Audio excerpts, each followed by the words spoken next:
तीनों सीट यहाँ पर जीत हुई थी कांग्रेस की। अचानक से आप पद में भी नहीं रहे और तीनों सीट फिर से चली गई, तो क्या लोकसभा में भी वैसे ही रहेगा क्या? लोग हल्ला बहुत हो रहा है, आप बोलिए। कोई दिक्कत नहीं। विधानसभा में 15 साल के बाद छत्तीसगढ़ में कांग्रेस की सरकार बनी थी और भूपेश बघेल जी ने बहुत बढ़िया काम किया था। चाहे वो धान खरीदी की बात हो या छत्तीसगढ़ के विकास की बात हो, उन्होंने काफी अच्छा काम किया था।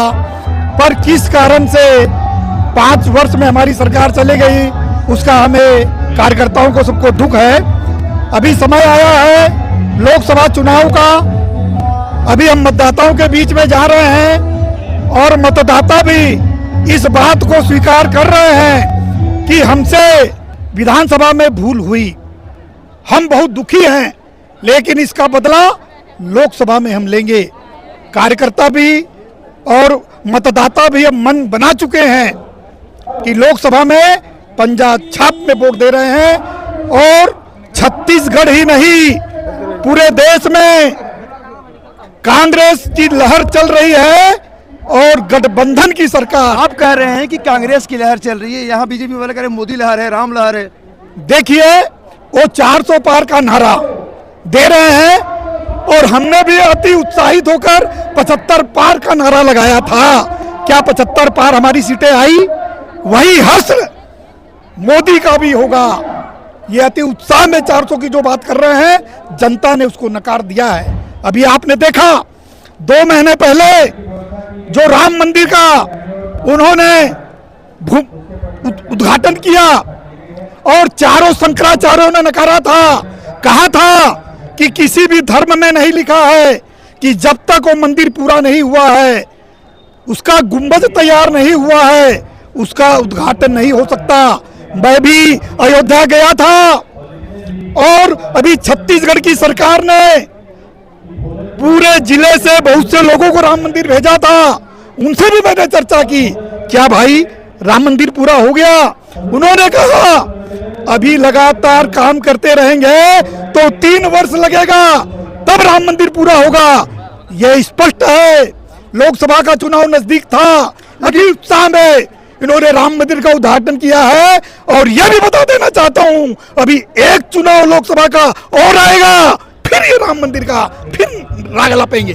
सर, जैसे अभी आपने कहा कि मतलब लोग पछता रहे हैं कि हमने पलट दिया सरकार को। और लेकिन अभी भी जब बातें आती हैं, जब मीटिंग होती है कांग्रेस की, तो वीडियो वायरल होता है कि कार्यकर्ताओं की उपेक्षा की गई, इस वजह से कांग्रेस हार गई।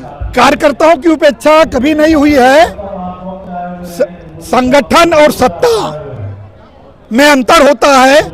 जब सरकार बनती है, चाहे वो भाजपा की हो चाहे कांग्रेस की हो, जो संगठन है वो थोड़ा डोमिनेट हो जाता है। वही हमारे साथ भी हुआ था, संगठन डोमिनेट हुआ, सत्ता चरम पे थी, कार्य हुआ। अब विधानसभा में काफी जोर शोर से लगे थे, आप लोकसभा में भी काफी अगुवाई करते हुए दिख रहे हैं कि रिजल्ट वैसे तो नहीं आएगा विधानसभा टाइप जैसे 18 में आया था। जैसे 18 में लोगों ने जसपुर जिले में बढ़ चढ़ करके कांग्रेस को वोट दिया था और आजादी के बाद हमारी अगुवाई में मुझे कहते हुए कोई अफसोस नहीं है। तीनों विधानसभा हमने जिताई थी, फतेह की थी। और मैं वादा करता हूं कि जसपुर की लोकसभा सीट लंबे अंतराल के बाद इस बार हम लोग निकाल रहे हैं, जीत रहे हैं। सर, आपकी अगुवाई में तीनों सीट जीतेगी आपने कहा, लेकिन आपको तो कुछ हासिल नहीं हुआ सर।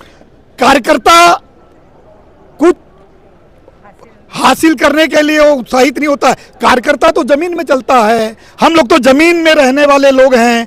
जमीन में अच्छे बीज डालें, समय समय पर खाद बीज दें, फसल पक करके तैयार हो जाए उसकी रक्षा करें।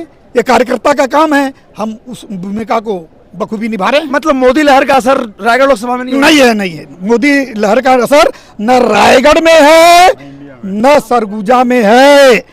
रायगढ़ के साथ साथ चूंकि मैं सरगुजा लोकसभा का भी कोऑर्डिनेटर हूं, सरगुजा लोकसभा भी हम भारी मतों से जीत रहे हैं। मतलब लहर किसका? राहुल जी का लहर है क्या?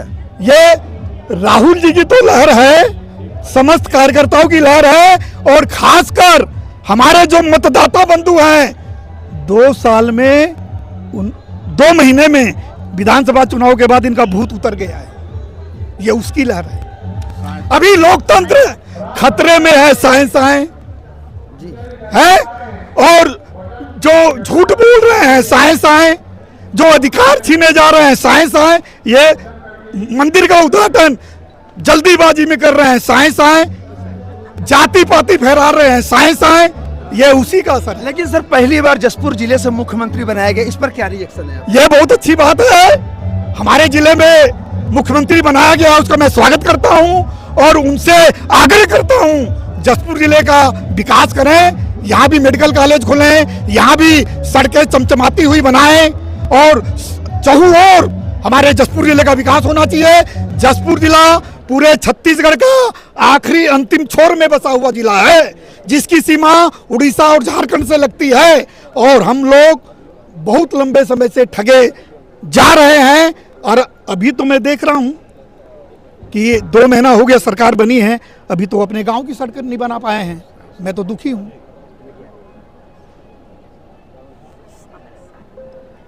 बहुत बहुत धन्यवाद। तो ये थे हमारे साथ पूर्व जिलाध्यक्ष कांग्रेस के ये पवन अग्रवाल जी, जिनका कहना ये है कि जिस तरह 2018 में कांग्रेस ने यहाँ चुनाव जीता था, उस तरह से 2024 के लोकसभा चुनाव में भी कांग्रेस रायगढ़ लोकसभा में ये किला फतह करेगी। बहरहाल क्या होगा ये तो आने वाला 4 जून का वक्त बताएगा। तब तक के लिए बने रहिए हमारे साथ और देखते रहिए आपका अपना चैनल मुनादी चौपाल, और पढ़ते रहिए munadi.com, voice of voiceless, Rajesh Pandey के साथ। नमस्कार।